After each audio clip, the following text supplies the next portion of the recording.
সুতরাং যারাই বাংলাদেশ গড়ার ক্ষেত্রে বাধা দিবে তারা দেশের শত্রু হিসেবে পরিণত হবে। যারা মব করছেন এখান থেকে সরে আসাটাই উচিত। রক্তে রাঙানো 21শে ফেব্রুয়ারি আমি কি ভুলিতে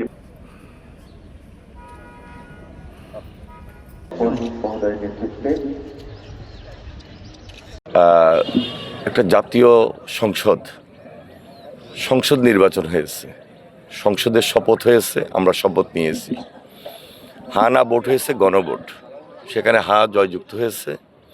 খুব স্বাভাবিক কারণেই পার্লামেন্টে বিলটা রেজ হবে। হায়ের শপথের কোনো প্রয়োজন নাই, হা অটোমেটিক জাতীয় সংসদে বসা মাত্রই হা কার্যকরী হবে এবং এটাই জুলাই জাতীয় সনদ। যেখানে না ভোট হয়েছে সেই না ভোট অনুযায়ী সেখানে পার্লামেন্টে রেজ হবে, আলোচনা হবে, তার ভিত্তিতে আবার নির্ধারণ হবে না, যেখানে নোট অফ ডিসেন্ট দেওয়া হয়েছে সেটা কি হবে সেটা পার্লামেন্টে নির্ধারিত হবে।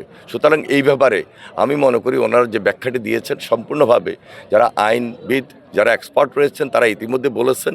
সুতরাং একটু জানা দরকার, সুন্দরভাবে বলা দরকার এবং গ্রহণযোগ্য, বিশ্বাসযোগ্য যে সিদ্ধান্তটি জনসাধারণ দিয়েছেন হা ভোট, সেটি অটোমেটিক নির্ধারক অনুযায়ী দায়িত্বশীল অবস্থান থেকে পার্লামেন্টে রেজ করার মধ্য দিয়ে সেটি কার্যকরী হবে। এখানে শপথ নেওয়ার কোনো প্রয়োজন আছে বলে আমি মনে করি না। এটা অনেক এক্সপার্ট তারা তাদের বক্তব্য ইতিমধ্যে দিয়েছেন। আমি মনে করি সেটা আলোচনা করে সরকার কীভাবে সহযোগিতা করবেন, দেশটাকে কীভাবে চালিয়ে নেবেন, সহযোগিতা করবেন আন্তরিকতার মধ্য দিয়ে।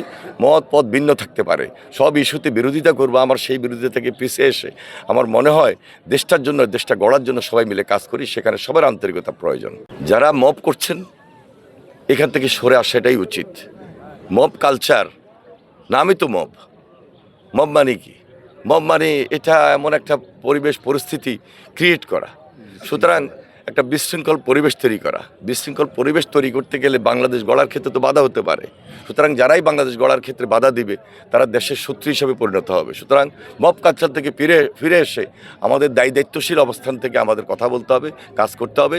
সরকার এবং দেশকে সহযোগিতা করার জন্যই কাজ করা উচিত।